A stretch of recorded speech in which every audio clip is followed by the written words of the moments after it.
अस्सलाम वालेकुम everyone, my name is Bilal. Welcome करता हूँ आपको आफ्टर इफेक्ट की क्लास नंबर 32 के अंदर। जैसे कि आपको पता है कि हमने पिछली जो आफ्टर इफेक्ट की क्लासेस उसके अंदर हमने देखा था ट्रिम पाथ को। ठीक है, ट्रिम पाथ से फिर हमने इन्फोग्राफिक डिज़ाइन भी बनाया था। इसी तरह आज की क्लास के अंदर हम यहाँ पे देखने वाले हैं टेक्स्ट को। तो यहाँ पे बीच में 2 वीडियोस मैंने और डाल दी थी, तो सॉरी फॉर डैट। वो भी थोड़ी इंपॉर्टेंट वीडियोस, इसलिए मैंने बीच में इनको स्किप करके वो वीडियोस ऐड कर दी। तो खैर, टाइम बिना वेस्ट किए अपनी क्लास को स्टार्ट करते हैं। आज हमने देखना है कि हम ट्रिम जो है ना टेक्स्ट कैसे, ट्रिम पाथ को हम टेक्स्ट के ऊपर किस तरह अप्लाई कर सकते हैं। तो उसके लिए सबसे पहले हम यहाँ पे कंपोजिशन बनाते हैं एक स्टैंडर्ड साइज का, और इसको मैं यहाँ पे करता हूँ ओके। और उसके बाद हम इसके ऊपर एक सॉलिड अप्लाई करेंगे। यहाँ से मैं राइट क्लिक एंड न्यू करके सॉलिड ऐड करता हूँ, यानी हम यहाँ पे कलर ऐड करने वाले हैं। और लेट्स सपोज इसका जो कलर है वो मैं यहाँ पे पिंक ऐड कर देता हूँ, ठीक है। और उसके बाद ओके, इसका बैकग्राउंड एरिया हमने यहाँ पे ऐड कर लिया। अब उसके बाद यहाँ पे हमने टेक्स्ट लिखना है। यहाँ पे मैं टेक्स्ट टूल लेके यहाँ पे हम टेक्स्ट ऐड कर लेते हैं। तो यहाँ पे मैं अपना नेम ही मेंशन करता हूँ, ठीक है। तो यहाँ पे मैंने टेक्स्ट यानी लिख लिया अपना। उसके बाद यहाँ पे हमारे पास ये कैरेक्टर पैनल आ रहा है। अगर आपको ना मिले तो विंडो में जाके कैरेक्टर पैनल आप सी से कैरेक्टर यहाँ से ऑन कर सकते हैं। सो अब इसको मैं यहाँ से बड़ा करने वाला हूँ। यहाँ पे मैं इसका जो साइज है वो मैं 72 RGS से बड़ा कर लेता हूँ, ताकि थोड़ा सा मजीद इजी आपको दिखे। यहाँ पे इसको मैं थोड़ा और बड़ा कर लेता हूँ।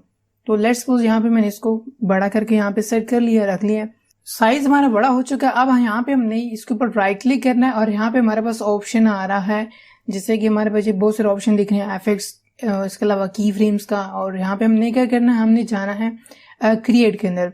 और क्रिएट के अंदर यहाँ पे हमें ऑप्शन देखने को मिल रहा है क्रिएट शेप फ्रॉम टेक्स्ट। यहाँ पे हमने एक शेप क्रिएट करनी है टेक्स्ट से। तो यहाँ पे मैं जैसे क्लिक करूंगा तो देखिए एक नई लेयर क्रिएट हो चुकी है।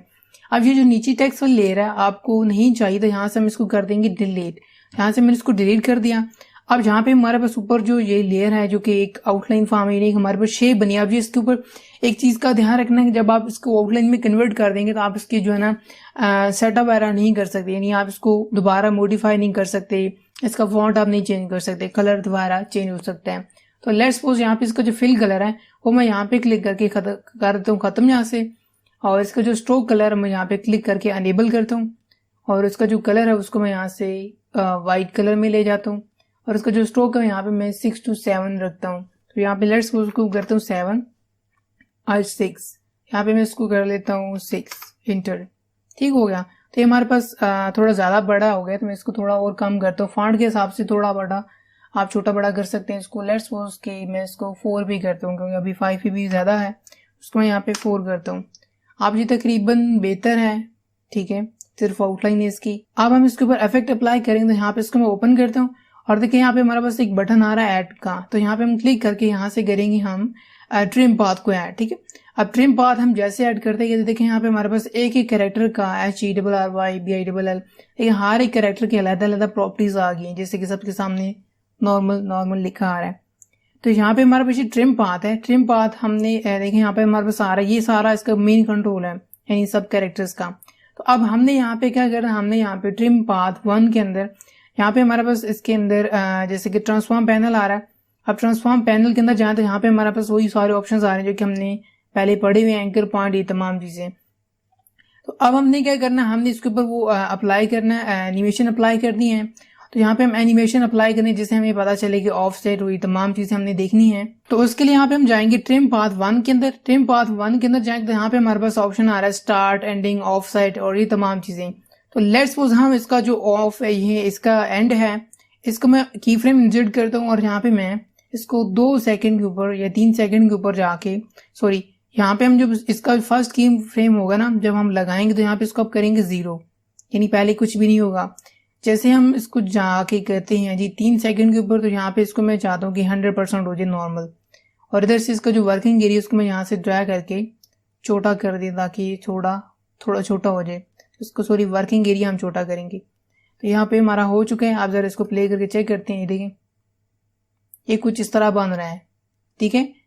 ऑफसेट हमने इसका कर दिया था ना 0, और 0 से फिर हमने कर दिया 100, सॉरी 100 नहीं, ये 41, 100, सॉरी जैसे 100 ही हुआ, लास्ट पे 100 है अभी फिलहाल। जैसे जैसे आगे जाएगा ना तो इसका ऑटोमेटिकली बढ़ के 100, यहाँ लास्ट पे 100 ही हो जाता है। आप इसी तरह यहाँ पे हम इसके अंदर ऑफसेट भी लगा सकते हैं। लेट्स सपोज मैं इसको ख़त्म करता हूँ, यानी मैं इसकी एंडिंग जो है ना वो लेट्स सपोज करता हूँ जी, ऑफसेट भी ऑन करता हूँ। और ऑफसेट में मैं इसका ऑफसेट का की फ्रेम लगाता हूँ स्टार्ट में। और इसके बाद यहाँ पे मैं चाह रहा हूँ कि राउंड कितने लगाएं, ठीक है। तो यहाँ पे इसको मैं करता हूँ 1, और ऊपर वाला जो हमारे पास की फ्रेम है इसको आप सिलेक्ट करके यहाँ से 0 है तो यहाँ पे इसको मैं 0 की जगह 50 कर दूंगा, ठीक है। 50 लेट्स सपोज करते हैं।